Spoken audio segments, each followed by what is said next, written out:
बदलते हुए भारत की तस्वीर को बुनने के लिए भारत के अलग अलग कोनों में चल रहे हैं। ऐसे में हम उत्तर प्रदेश पहुंच गए हैं। जी हाँ, नमस्कार, बहुत स्वागत। डीडी किसान देख रहे हैं, मैं हूं आपके साथ राधिका चौधरी। उत्तर प्रदेश के बाराबंकी जिला होगा और गांव दौलतपुर होगा। आज हम यहाँ पर बात करेंगे कि सहफसली खेती से हमारा किसान जुड़कर किस तरह अपनी आमदनी को डबल कर रहा है, किस तरह अपनी इनकम को बढ़ा रहा है। अलग अलग गांव में जाकर हिंदुस्तान के उस कोने तक पहुंचकर ये कोशिश करते हैं किसानों के जुबानी कि हमारा किसान तरक्की की ओर आगे कैसे बढ़ रहा है। किसान भाई से ही शुरुआत करूंगी। जी, आप खड़े हो जाइए। नमस्कार जी। नमस्कार। क्या नाम है आपका? अमरेंद्र प्रताप सिंह। कितनी आबादी आपके गाँव की? हमारे गांव में लगभग आबादी के हिसाब से 5000 के आसपास है। और अगर मतलब बात करें हम लोग के वोटर की तो करीब 2500 के आसपास मतदाता हैं। 5000 की आबादी जो है, क्या खेती क्या करती है, क्या लगाती है?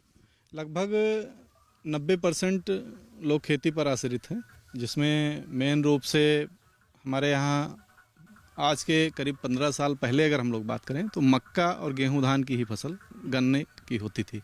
लेकिन अब पिछले 10-15 सालों में काफ़ी कुछ चेंज हो गया है। अब हमारे यहाँ केला लगा हुआ है, स्ट्रॉबेरी होती है, शिमला मिर्च हो रही है, अचारी मिर्च हो रही है, और सही फसली में केले के साथ में हम लोग हल्दी कर रहे हैं, जिमीकंद कर रहे हैं, तरबूज खरबूजा कई सारी वैरायटी हमारे यहाँ हो रही हैं। चिली मिर्च की अगर हम बात करें, हरी मिर्च तो हमारे यहाँ बहुत बड़े स्तर पर हो रही है।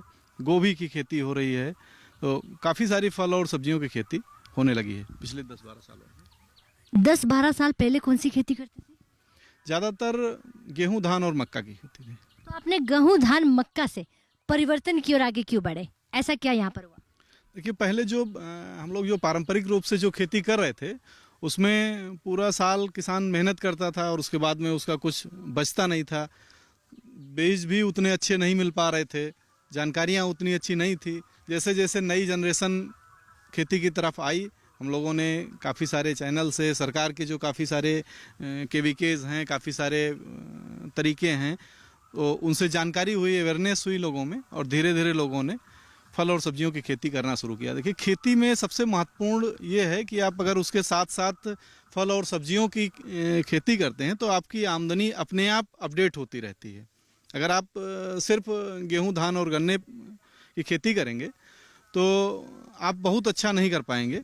लेकिन अगर आप उसके साथ साथ बाड़ी करते हैं, फल और सब्जियों की खेती करते हैं, तो आप खुद भी बहुत अच्छे रूप से अपने आप को इस्टेब्लिश कर पाएंगे, और जो हमारा समाज है, जो हमारे बाकी लोग हैं, उनको अच्छे फल और अच्छी सब्जियां खिला पाएंगे।